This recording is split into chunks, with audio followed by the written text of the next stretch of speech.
General Ayub Khan سے لے کر موجودہ فوجی قیادت تک جب بھی آپ کسی جرنیل کو سنتے ہیں یا دیکھتے ہیں یا ان کے متعلق کوئی بات کرنے لگتے ہیں تو پہلے آپ کو ایک شعر ضرور یاد آتا ہے، بات پر وہاں زبان کٹتی ہے، وہ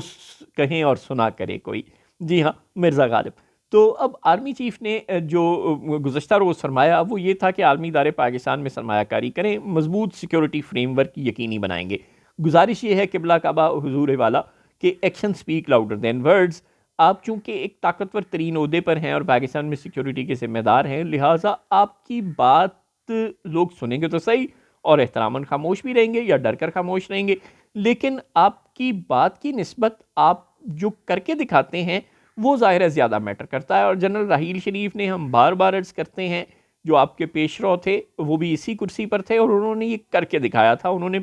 بات نہیں کی تھی،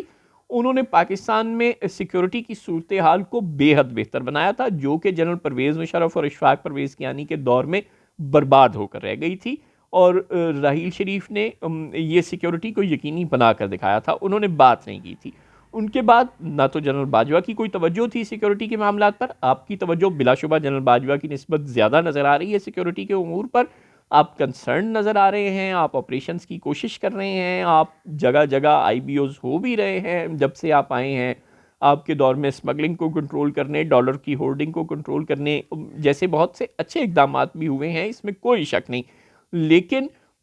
کیا بلوچستان اور خیبر پختونخوا کی جو اس وقت سیکیورٹی کی صورتحال ہے وہ آپ کی اس بات کی تصدیق کر رہی ہے؟ ظاہر نہیں کر رہی، لہٰذا آپ کو کچھ نہ کچھ سوچنا پڑے گا۔ گزارش یہ ہے کہ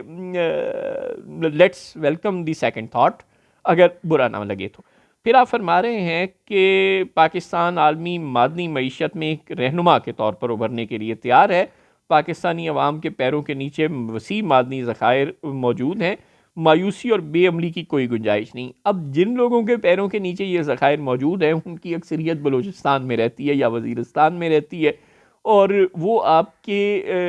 کردار کی وجہ سے مایوس ہوتے ہیں۔ آپ ان لوگوں کو اپنا مینڈیٹ لینے دیں، آپ ان لوگوں کو لاپتہ نہ کریں،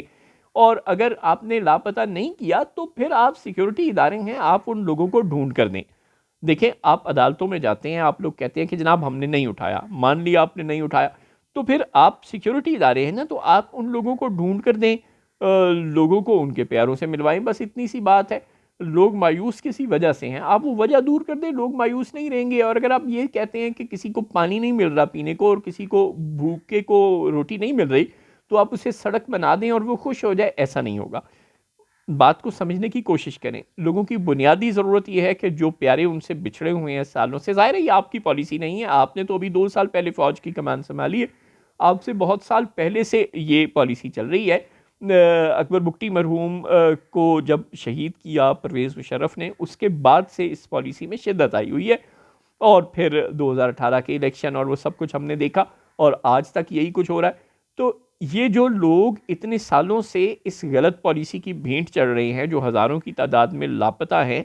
اب وقت آ گیا ہے کہ آپ اس مسئلے کو ریزالو کریں اور لاپتہ افراد کو ان کے پیاروں سے ملوا دیں۔ بس اتنا سا مطالبہ ہے بلوچوں کا، آپ وہ مطالبہ پورا کر دیں، لوگ مایوس نہیں ہوں گے۔ لوگ باتوں سے مایوسی ختم نہیں ہوتی، اگر آپ ان کو سڑکیں بنا کر دے دیں گے، پل بنا کر دے دیں گے، ایئرپورٹ بنا کر دے دیں گے، تو بھی ان کی مایوسی ختم نہیں ہوگی۔